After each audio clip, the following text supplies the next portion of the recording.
Hello and welcome to India Today Global. This is Pranay Upadhyaya, and we are tracking the big story. United States has launched operation against Iranian nuclear facilities to support Israel. And how this warfront, how this conflict is unfolding, we are being joined by the Israeli ambassador to India, Reuven Azar. So welcome to India Today Global. And my first question to Thank you: you. how do you see this conflict going forward now? Well, first of all, the President of the United States has taken an historic bold move. And this is not just to defend the state of Israel, but to defend the region and to defend civilization, because we cannot allow rogue regimes, radical Islamic regimes that have sworn to destroy other states and are seeking hegemony in the region to acquire the means to execute their plan. We cannot allow rogue states to acquire nuclear weapons, acquire ballistic missiles, and be able to proliferate them. I remind you what Prime Minister Netanyahu exposed, that the Iranians were even planning to export a nuclear weapon to the Houthis in Yemen. So this is nuclear terrorism that was avoided. I think it's a big favor that Israel, by defending itself, gave to the world, and of course, a big favor that President Trump has made. Now, what is coming next is difficult to know. What we know is that we've been attacked again this morning by the Iranians. We are retaliating. We are neutralizing missile launchers in Western Iran. And the United States has stated clearly, coming out from the mouth of the president, that if the Iranians dare to attack them, then there will be American retaliation. So, as we all know, that this is at a very critical juncture. Iran has threatened that now, since the NPT has been violated, they can withdraw from NPT. If they decide to withdraw from NPT and if they decide to have an explosion, where do you see this conflict going? Where do you see this situation is? Because you thought that you are going to denuclearize Iran. Well, we have denuclearized Iran. We have set back the Iran military nuclear program many years back because we have attacked not only the military nuclear installations in Isfahan and in Natanz and the Americans in Fordow, but we have also attacked about 70 other locations from which the Iranians have been having nuclear activity. So the fact that there are signatories of the NPT, but in parallel are cheating and deceiving. And by the way, the IAEA has stated clearly that they are in breach of, they are in non-compliance of their commitments to the safeguards agreement. So I'm not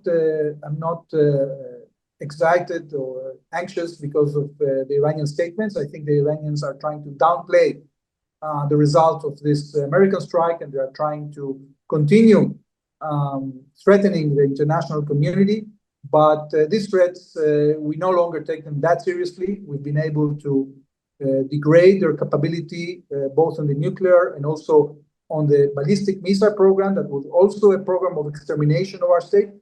And we keep maintaining air superiority over Iran. So if they go back and continue to resume military nuclear activity, we will be free to act according to the threat.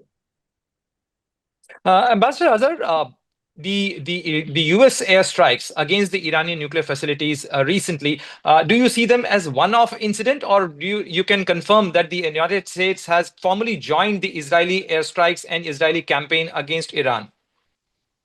I don't know what the United States will do in the future, but I know this. I know that they are determined, at least this administration is determined from foiling any attempt by Iran to assemble a nuclear weapon. And I'm sure that as they have been acting now, they will be ready to act in the future to prevent Iran from acquiring a nuclear weapon. But do you see any possibility of a negotiation? Do you see any possibility of a deal? We always hope for negotiation. I think that President Trump has stated, actually this morning, that he calls Iran back to the negotiating table. We hope that finally this radical regime will change its policy, will be ready to come with clean hands to get rid of this illicit programs that it's having and actually promote peace in our region. You want to have peace in your region, but you want to assert the peace with force. And what we have witnessed in the recent past that Israel is engaging into conflict at multiple fronts. Do you see that this could lead to another complication of security situation in Israel, because you are already in a war against the proxies of Iran, and now you are having a full-fledged war with Iran? You have completely misrepresented our actions. We are not trying to enforce peace with force. We are retaliating against an attempt of a radical extremist regime that has sworn to destroy us from acquiring the capabilities to do so. And this is why we had to take action. We will continue to seek peace through diplomatic means with those parties that are interested in that.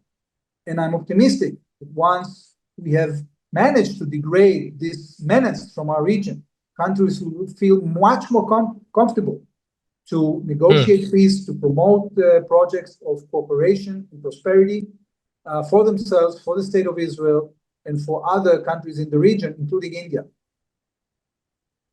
Ambassador Azar, if we see the trajectory of Israeli airstrike against Iran, there are still many Iranian nuclear facilities which have not been targeted by Israel or United States so far. Do you see that this... Like which one? Like Bushehr? Bushehr is not, it's a nuclear energy facility. It's not a military nuclear facility. We haven't threatened to hit Bushehr. Yeah, so they remain out of bound. But do you see the continuation of Israeli airstrike? We will continue our strikes until we make sure that Iran no longer is capable of either building a nuclear weapon or creating a capability to annihilate us through ballistic missiles. And we are do you have determined that to do so. Ambassador, do you Yes, have we that have the confirmation? confidence we are capable. Yes, we have the confidence. Yeah. Do you have that confirmation that the nuclear weapon making capabilities of Iran has been neutralized, or they still have that capabilities and that's why you want to continue? What confirmation do you have from ground? What I can confirm to you at this point is that we have set back the Iranian nuclear program for many years.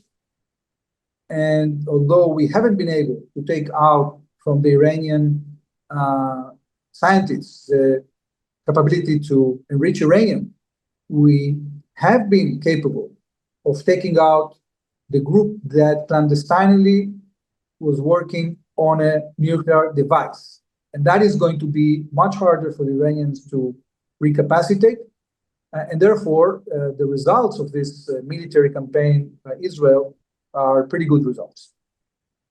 Can you say with surety, or would you like to say that the regime change is also one of the objective for this campaign? No, the Israeli cabinet hasn't included regime change in the objectives of this operation. We would be very happy if the Iranian people would assume a role in getting rid of this radical regime that has sequestrated their future, their resources, and has been oppressing them for so many decades. We hope the best for the Iranian people, with which we have no conflict whatsoever. On the contrary, we have a very millennia of tradition of friendship between the Jewish people and the Persian people, and we hope to resume this friendship as soon as this regime is history.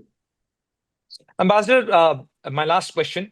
President Donald Trump has clearly said that unconditional surrender is the only option before Iran.